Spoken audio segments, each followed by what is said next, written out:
सभामुख महोदय, अत्यन्तै दुःखपूर्ण ढङ्गबाट म आफ्नो कुरा राख्न खोजिरहेको छु। मलाई लाग्थ्यो यो सदनको गरिमा यसरी अझ बढेर जान्छ जस्तो लाग्थ्यो, क्रमभङ्गताले अझ बढाउँछ जस्तो लाग्थ्यो, तर त्यो नहुँदो रहेछ।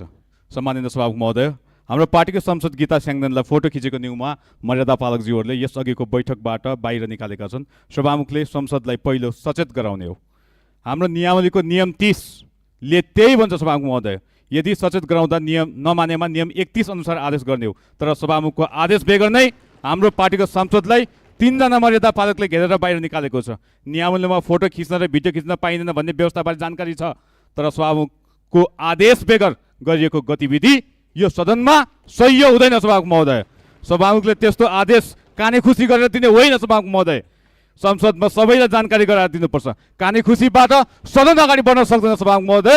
यो सदनको गरिमालाई अगाडि राख्नको लागि हजुर हुनुहुन्छ। हजुरको गरिमा ठुलो हुँदै गर्दाखेरि हामी सर्वसत्ता सम्पन्न संसदको गरिमा अगाडि बढ्छ। त्यसैले यो कुरामा म ध्यान आकर्षण गर्न चाहन्छु। धन्यवाद। जय नेपाल।